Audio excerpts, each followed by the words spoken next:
अरे भाई, ये कोई लूट का माल है क्या कि जीतने के बाद में तुम इसको बांट लो, तुम इसको ले लो, तुम इसको ले लो? ऐसा होता है क्या राजनीति के अंदर? तो इसका मतलब सारी अलोकतांत्रिक सरकारें हुई ना। इसका मतलब तो ये हुआ कि हमारा संविधान ये कहता है कि गठबंधन की भ्रष्ट राजनीति करिए। इसकी जनता को समझाने की जरूरत यही है जी कि आप लाइन में खड़े होकर वोट मत दीजिए। इस गठबंधन की भ्रष्ट राजनीति को नकारिए। इस गठबंधन की भ्रष्ट राजनीति का विरोध जब तक आप नहीं करोगे, तब तक आप इस बेरोजगारी से, गरीबी से, गंदगी से नहीं निकल सकते। आजादी का ढोल पीटने वाले नेताओं को या राजनीतिक दलों को ये बहुमत की परिभाषा बना देनी चाहिए थी। देश में जो अभी तक सरकारें बनती रही हैं, क्या वो अलोकतांत्रिक है?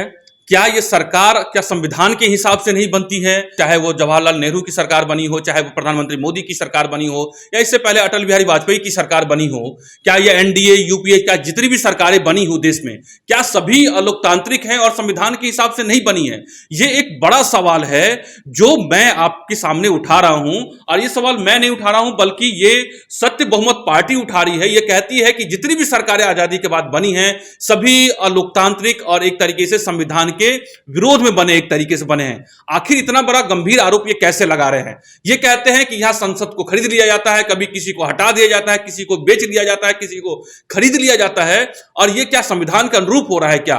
और यही वजह है कि भारत जो है विश्व गुरु नहीं बन पाया है।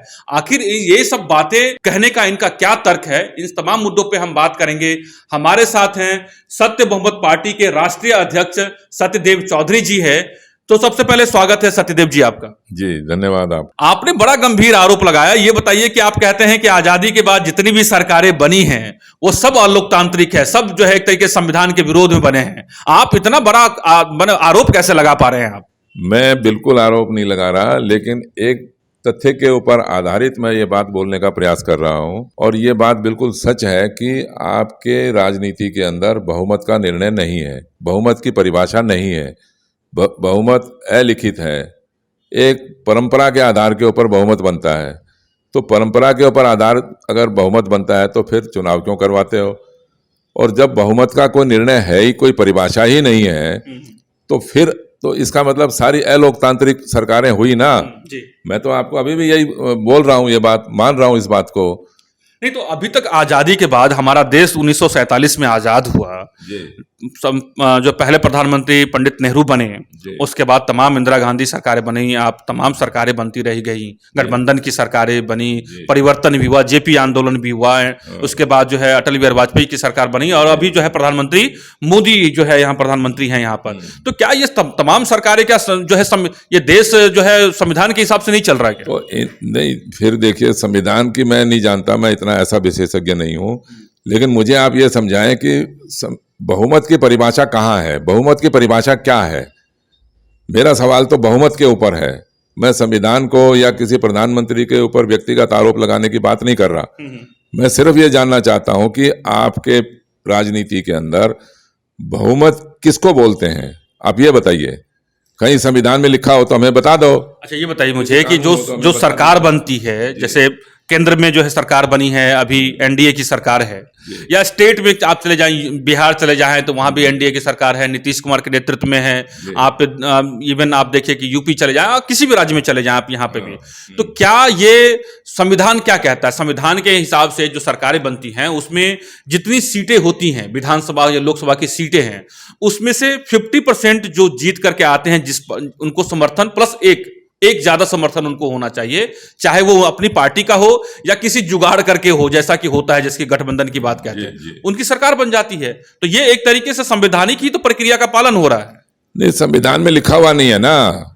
मैं आपसे ये बोल रहा हूं कि कोई कानून नहीं है, कोई संविधान नहीं है, ये तो आपने एक परंपरा बना रखी है। माने ये परंपरा है, ये संविधान में लिखा बनी है। बिल्कुल बिल्कुल, ये परंपरा बना रखी है आपने, जिसका एक आरटीआई के माध्यम से जवाब मिला हुआ है। और मेरा सवाल तो यही है ना कि जिसके पास में सांसद ज्यादा है, चाहे वो गठबंधन की भ्रष्ट राजनीति के खरीद फरोख्त करके आए हो, या जिसके पास अकेली ही पार्टी के पास सबसे ज्यादा वोट हैं, उसका बहुमत होना चाहिए। यही तो मेरा सवाल है।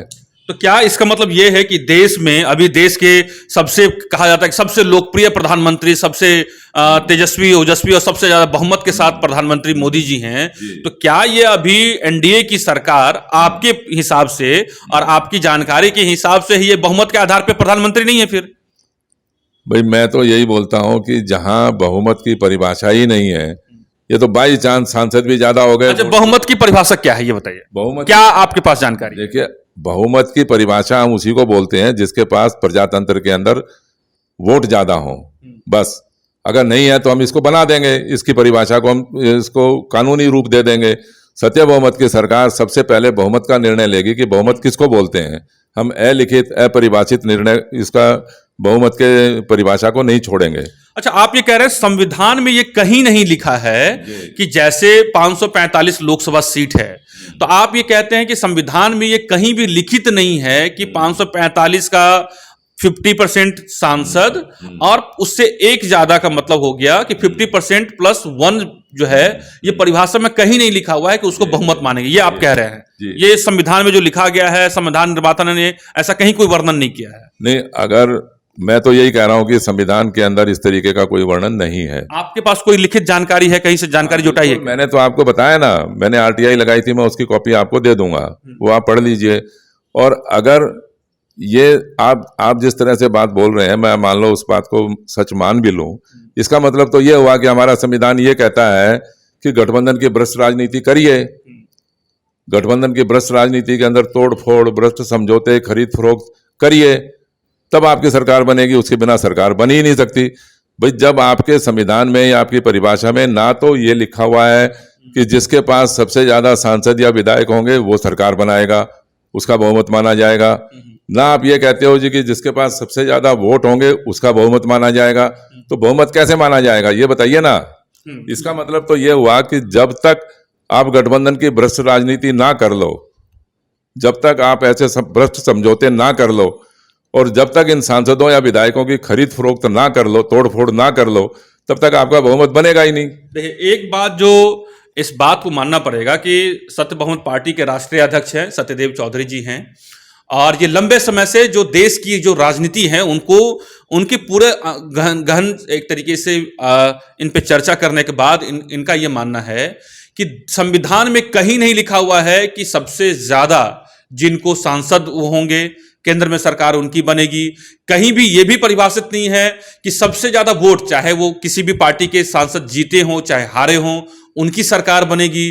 कहीं ये भी नहीं लिखा हुआ है कि किसी भी पार्टी के जो सबसे ज्यादा उनको सांसद जीतेंगे और 50% 1 जिसको सीट आएगी, मतलब यह है कि आधे से ज्यादा जिनको सीट का जुगाड़ कर लेंगे उनकी सरकार बनेगी। ऐसा कहीं कुछ स्पष्ट लिखा हुआ नहीं है। मेरी जानकारी से ऐसा कहीं पर भी कुछ भी नहीं है, और अगर कहीं है तो हमें बताएं ना। अच्छा, आप आरटीआई का जिक्र कर रहे थे कि आरटीआई की जानकारी आपने इलेक्शन कमीशन से मांगी है और तमाम इस तरह की जानकारी मांगी है। क्या जानकारी मांगी थी और क्या आपको जानकारी मिली है, ये आप देश की जनता को बताइए कि आपकी जो बात कह रहे हैं वो उसमें दम क्यों है और पुख्ता क्यों है, क्यों जो है आप सत्यदेव चौधरी की बात को जो है वो जनता, देश की जनता सही माने। आरटीआई के अंदर देखिए, हमने सिर्फ 1-2 लाइन में यही लिखा था कि 543 सांसदों का चुनाव हो जाने के पश्चात आप हमें ये बता दीजिए कि संविधान के कहां पर ये लिखा हुआ है कि 272 सांसदों के बहुमत से सरकार बनेगी। इलेक्शन कमीशन ने कहा जी ये इंफॉर्मेशन का विषय ही नहीं है। राज्यसभा सेक्रेटरी कहते हैं जी कि इसका जवाब लोकसभा सेक्रेटरी देंगे। लोकसभा सेक्रेटरी ने कहा जी कि इसका जवाब मिनिस्ट्री ऑफ पार्लियामेंट्री अफेयर देंगे। मिनिस्ट्री ऑफ पार्लियामेंट्री अफेयर कहती है जी इसका जवाब ministry of law and information देगा। उन्होंने फिर होम मिनिस्टर के ऊपर और या इस तरीके से घुमाते घुमाते बातों को, सेक्रेटरी प्रेसिडेंट से एक चिट्ठी आती है जी कि साहब ये तो प्रेसिडेंट का कन्वेंशन ऑब्लिक डिस्क्रिशन है। अच्छा, इसको कैसे समझेंगे, मैं देश की जनता को बताना हो तो कैसे समझेंगे इस बात? देश की जनता को समझाने की जरूरत यही है जी कि आप लाइन में खड़े होकर वोट मत दीजिए। इस गठबंधन की भ्रष्ट राजनीति को नकारिए। इस गठबंधन की भ्रष्ट राजनीति का विरोध जब तक आप नहीं करोगे तब तक आप इस बेरोजगारी से, गरीबी से, गंदगी से नहीं निकल सकते। हम जो बात कह रहे हैं, आप ये कह रहे हैं कि आपने एक सीधा सवाल पूछा, आपने इलेक्शन कमीशन ऑफ इंडिया से सवाल पूछा आपने, तमाम जो है देश के जो उच्च संस्था है उनसे सवाल आपने पूछा कि बहुमत की जो सरकार बनाते हैं वो बहुमत की परिभाषा है कहाँ ये लिखा हुआ है कि जिनको आधी सी एक से ज्यादा सीट मिलेगी या फिर जुगाड़ कर लेंगे आप, चाहे किसी से गठबंधन करके हो, खरीद के हो, फरोख्त के हो, ये बताइए कहाँ लिखा हुआ? वो संविधान में कहीं लिखा हुआ नहीं है, आप ये कह रहे हैं। संविधान में कहीं लिखा नहीं होने के बावजूद भी एक तरह से आप कहें तो ये संविधान ही आपको ये अनुमति देता है जी कि गठबंधन की राजनीति करो, वरना हम इतने बुद्धिजीवियों ने, इतने देशभक्तों ने इस गठबंधन की राजनीति का विरोध क्यों नहीं किया? गठबंधन की भ्रष्ट राजनीति का विरोध करने के लिए क्या अड़चन है? अच्छा, आप ये कह रहे हैं कि ये लोगों को चिंता ये होती है कि कोई भी पार्टी हो कि मैं सरकार बना लूं, सबसे ज्यादा सीट जीत लूं, इसी के चक्कर में जो नहीं जीत पाते हैं तो वो क्या करते हैं, किसी पार्टी से बाद में गठबंधन करते हैं, सौदेबाजी करते हैं। ये जरूरत ना हो, इसके लिए ये है कि संविधान में परिवर्तन करने की जरूरत है। और ये परिभाषा जो है कि बहुमत किसे कहते हैं, और जो बहुमत की परिभाषा आप दे रहे हैं इसको डिफाइन किए जाने की जरूरत है। आप ये कह रहे हैं, बहुत बड़ा सवाल आप ये कह रहे हैं। बिल्कुल। एक देखिए, प्रजातंत्र में अगर आपको यदि रहना है तो प्रजातंत्र के अंदर तो निर्णय मतदाताओं के बहुमत से होना चाहिए, ना कि ये खरीदे हुए, जोड़ तोड़ करे हुए सांसदों या विधायकों से। ऐसा तो कहीं है ही नहीं, ऐसा कहीं भी विश्व के अंदर कहीं होता भी नहीं है। आप मेरे को बता दें, चलो इस तरीके की गठबंधन की भ्रष्ट राजनीति जो जोड़ तोड़ फोड़ करके, खरीद फरोख्त करके, और किसी दुनिया के अंदर, किसी राजनीति के अंदर होती है क्या? अच्छा, जनता इसके लिए तो वोट देती नहीं है कि तोड़ फोड़ करे और लोगों को खरीद फरोख्त करे। हाँ बिल्कुल। और जनता को बिल्कुल जानकारी नहीं है कि साहब मैंने जिसको वोट दिया था उसके जीतने के बाद में वो मेरा सांसद कौन से राजनीतिक दल को समर्थन देगा। मैंने तो उसकी विचारधारा के ऊपर, उसकी बातों में, उसकी योजना को समझते हुए मैंने उनको वोट दिया। अब वो चले गए फिर किसी और के पास। जो बात आप कह रहे हैं, जैसे एक तरीके से ये रेफरेंडम हो गया, माने एक तरीके से जनता का एक तरीके से मत हो गया, या फिर कहें कि एक तरीके से उनकी किसी बात को लेकर के कि सबसे ज्यादा जनता किस चीज को पसंद कर रही है, ये कहां पर है देश विश्व में? जैसे आप एग्जांपल बता रहे थे, कुछ बताइए। तो प्रजातंत्र के अंदर तो देखिए रेफरेंडम से ही फैसला होना चाहिए ना। अगर जनमत किससे बात, जनमत से ये कहां होता है ऐसा? माने जो बात आप कह रहे हैं, कहीं एक दो एग्जांपल कि विश्व के किसी कोने में, ब्रिटेन में या फिर कहीं और कंट्री में ऐसा होता हो? देखिए, सबसे पहली बात तो ये है कि किसी भी विकसित देश के अंदर जो थोड़े अच्छे, जिनकी राजनीति है, वहां पर कहीं पर भी गठबंधन की भ्रष्ट राजनीति नहीं होती। इस तरीके की जोड़ तोड़ फोड़ करके, खरीद फरोख्त करके कहीं भी सरकारें नहीं बनती। पहली बात तो ये। और दूसरी बात यह है कि जनता के जनमत का फैसला करने के लिए तो आपको चाहे एक बारी चुनाव करवाएं, चाहे 2 बारी करवाएं, लेकिन जनता का ही जनमत ही से ही आपको सरकार बनानी पड़ेगी। अच्छा, आप ये कहते हैं कि ये जो गोरे अंग्रेज चले गए, उसने ऐसा संविधान या इस तरीके से यहाँ पे थोप के चले गए कि ये लोग कभी भ्रष्टाचार से निकले ही नहीं? बिल्कुल। अभी तक मैं यही मानता हूं कि आजादी का ढोल पीटने वाले नेताओं को या राजनीतिक दलों को ये बहुमत की परिभाषा बना देनी चाहिए थी। आज तक हम उसी परंपरा और उसी कल्पना में क्यों जी रहे हैं? हमारे को क्या जरूरत है? झूठा प्रजातंत्र और झूठे बहुमत के अंदर हम सरकारें बनाते हैं, चाहे कोई भी नेता सरकार बना ले।